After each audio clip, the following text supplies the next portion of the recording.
Dr. Ramachandran, I'd like to start with you if I can, and I want to come back to this topic about the price of prescription drugs and the availability of prescription drugs.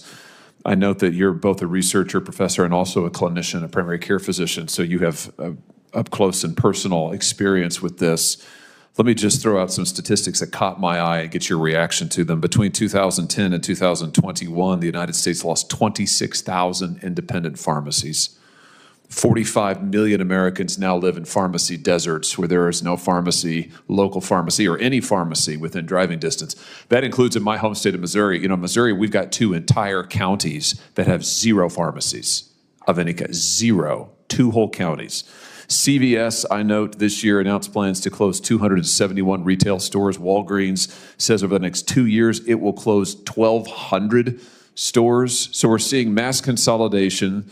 3 companies, I think, control 80% of U.S. prescription drugs. What's the effect on patients from this mass consolidation and lack of access? It's devastating. I'll say I have personally seen this with my patients where they're having to either figure out how to drive an hour or 2 hours even farther away to be able to pick up prescription drugs, especially for things that are emergent, like an asthma inhaler in particular.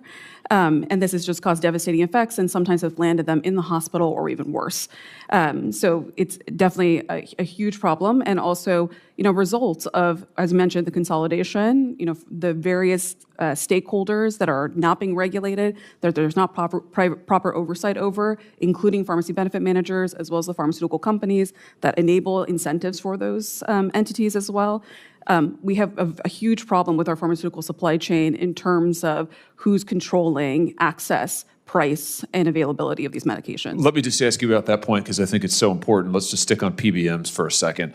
Is it a good idea, do you think, to allow PBMs to buy up independent pharmacies and other pieces of the medical supply chain? I mean, should PBMs be purchasing pharmacies and purchasing doctors' practices in some cases and purchasing hospitals or merging with hospitals? Is that kind of consolidation across vertical consolidation across the medical supply chain, is that a good thing for patients? No, and we know this from various studies, including studies that we've conducted looking at patient outcomes. When that has occurred, outcomes on patients are worse. If outcomes for patients were actually better in terms of access, quality of care, and things like that, we would be having a different conversation. But instead, we're seeing the opposite. And in particular, it's because they're prioritizing kind of bottom lines. What can they do to be able to maximize profit instead of actually thinking about patient outcomes? Let me read to you from a recent news article about private equity and their entry into the healthcare system. Here's a quote: "When private equity enters healthcare, closures are not side effects, they're the business model. Extracting value for investors comes at the cost of extracting access from patients." It seems like to me one of the big problems we have in our health system today in the United States is we've got a lot of companies and corporations who are rapidly consolidating, and they're strip mining the American health system for their profits, but not for the good of patients. So prescription drug prices keep going up, up, up. Access to those drugs continues to decline. So what are some prescriptions you would give us as policymakers to address these problems?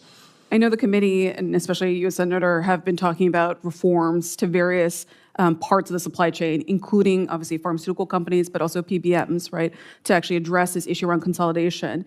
Obviously, regulation of private equity, right, because to having oversight of these deals, which has been happening in some states to some extent, but usually after there is some harm that's occurring to patients. Being able to be proactive, to be able to stop this sort of consolidation, these merger and acquisitions, and be able to understand what the impacts are on patients before they happen, I think is most important, and that's going to require regulation. And also entities like the Federal Trade Commission to step in to actually ensure that anti-competitive practices are not moving forward. I've always been a big believer in antitrust as an attorney, as a believer in a free market. I mean, a free market works best when there's competition, when there's free and open competition.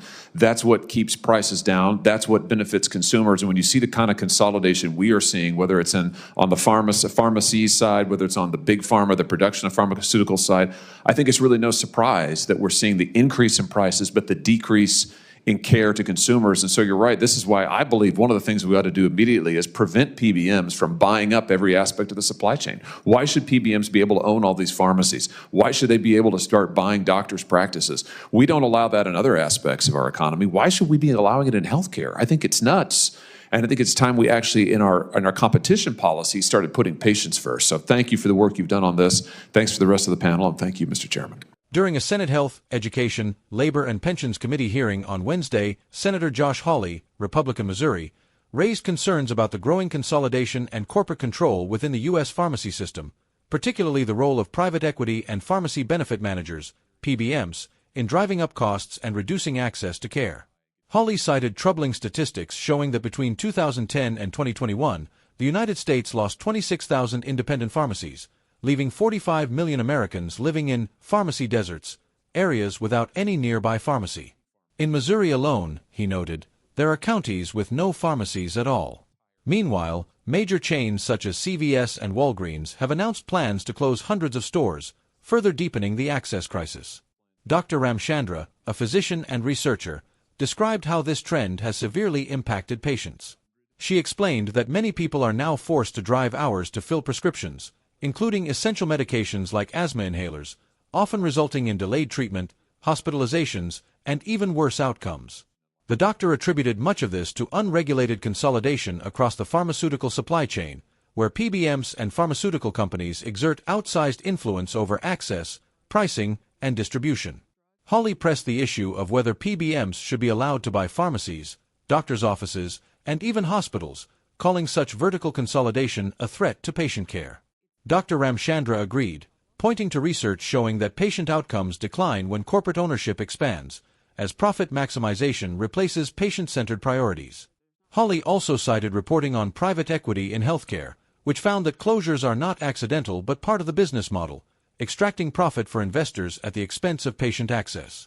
Both he and Dr. Ramchandra called for stronger oversight and federal regulation to prevent further consolidation.